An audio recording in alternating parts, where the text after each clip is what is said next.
Netanyahu और Marco में क्या बात हो रही है इस पे बात ना करेंगे। देखिए ये बिल्कुल तय बात है, it is almost done and dusted. ओहो क्या हो गया भाई?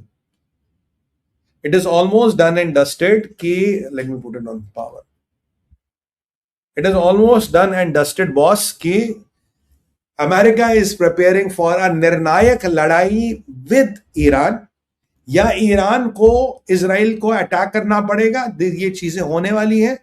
और जो नेतन्याहू, क्योंकि ईरान ने कहा अगर मेरे न्यूक्लियर साइट्स पे अटैक किया मैं पूरे रीजन को जला डालूंगा and I will attack Israel.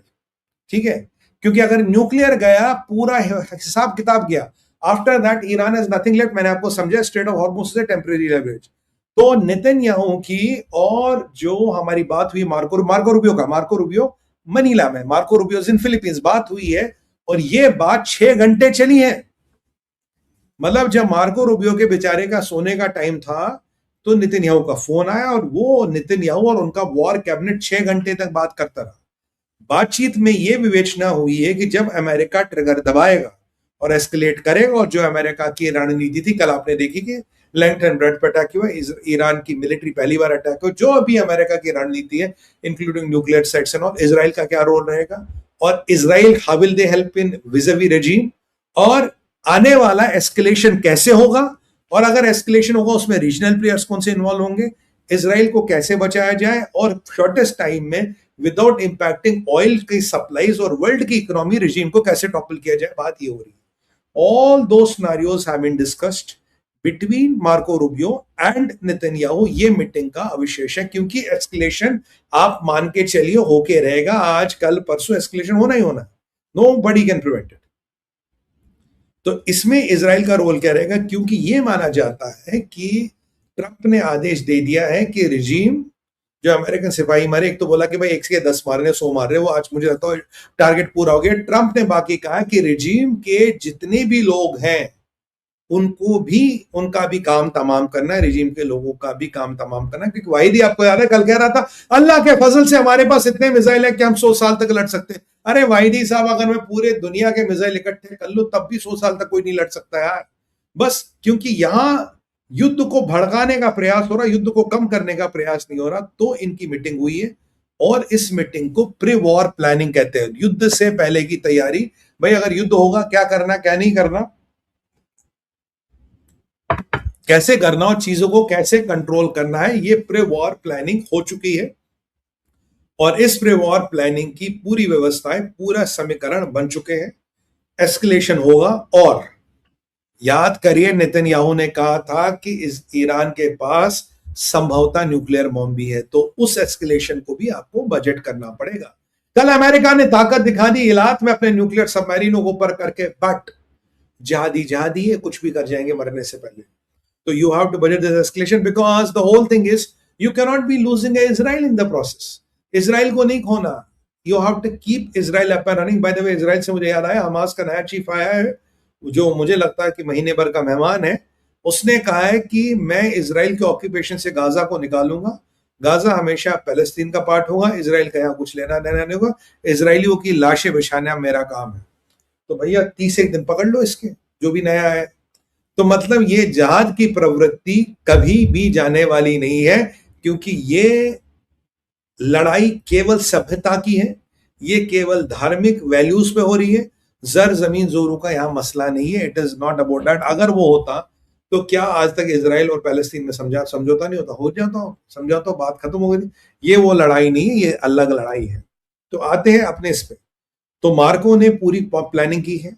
बहुत जल्दी मुझे लगता है पीट हेग्सेथ या तो जनरल जमीर से मिलेंगे, या डाइन क्राइन जमीर से मिलेंगे, या पीट हेग्सेथ भी जाएंगे इजराइल, क्योंकि मार्को इजराइल होके आ चुके हैं।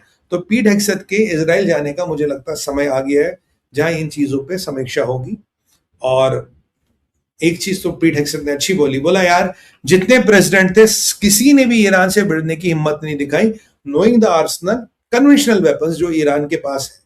और ट्रंप एक ऐसा प्रेसिडेंट है जिसने कहा यार कितने भी वेपन हो देखा जाएगा, अमेरिका उससे ताकतवर है, let's go and do it.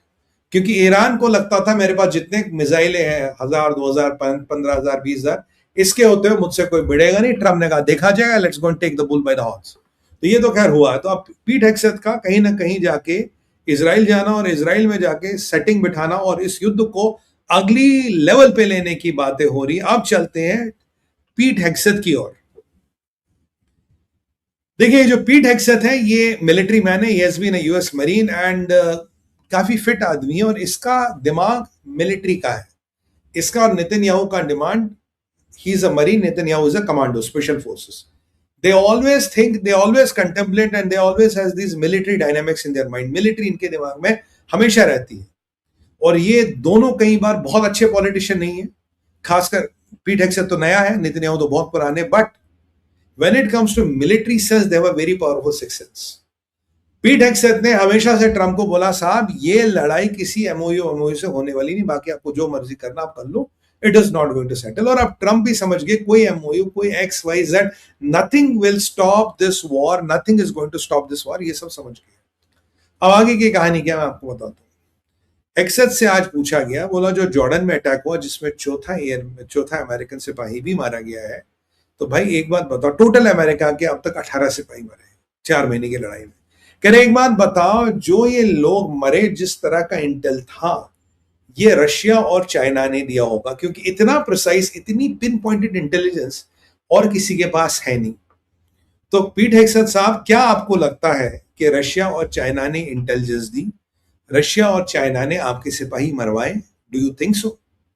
देखिए यही सवाल मार्को रूबियो से पूछा, रूबियो पॉलिटिशियन है, रूबियो घुमा गया। रूबियो ने ना हाँ बोला ना बोला, बॉल को इधर उधर घुमा के पतली गली से निकल गया। अभी थोड़ी देर पहले हुआ एशियन समिट।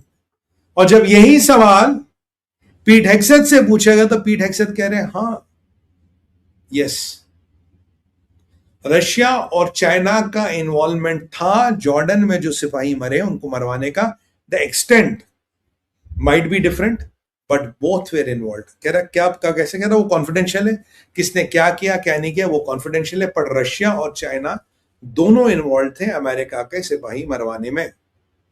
और अब आप विडंबना देखिए, जहां ये रशिया और अमेरिका की बात आ रही है, अभी भी ज़ेलेंस्की भाई ने, कॉमेडियन ने एक प्रेस रिलीज जारी की है, एक प्रेस अनाउंसमेंट किया है, और प्रेस कॉन्फ्रेंस में वो कह रहा है कि Trump has agreed for production of patriot missile batteries in Ukraine.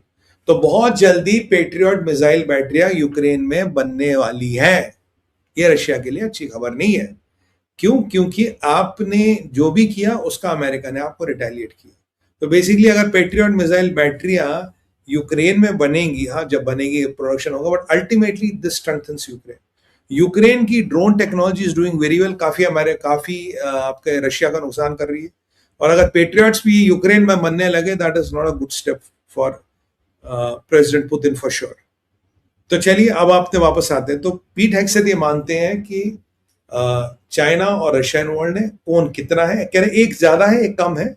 मेरा उम्मीद है कि चाइना ज्यादा इन्वॉल्व है, रशिया कम है, और उन्होंने ये प्रिसाइज इंटेल दी थी इसीलिए। अब सवाल आगे, सर आगे क्या होगा? How do you make sure they don't give the intel in future? तो पीट हेग्सेथ ने बोला we are taking steps. Marco Rubio से पूछा, उसने कहा वॉर तो वॉर है, these are the risk of war. यानी कि हमारे पास कोई भी ऐसा प्रावधान नहीं है जिसके तहत हम आपसे कह सके कि आगे इंटेल नहीं मिलेगा। We have nothing with this which can tell you कि आगे इंटेल नहीं मिलेगा। तो इंटेल अगर ईरान को मिला है तो मिलता रहेगा। By the way, according to Rubio, China is not such a great fan of Iran, but जबकि चाइना का ईरान की सलामती में सबसे ज्यादा फायदा है। तो ये मार्को रूबियो का पॉलिटिशियन बोल रहा था। पीट हेग्सेथ मिलिट्री मैन है, उन्होंने बोला हाँ जी अटैक किए, एक कम था, 1000 था, कितना था मैं आपको नहीं बोलूंगा, but this permanently destabilises the relation between America and Russia, America and China. ये रिलेशनों को डिस्टेबलाइज करता। मुझे नहीं लगता शी जिनपिंग सितंबर में अमेरिका आ रहे हैं, looking at the way relations are going.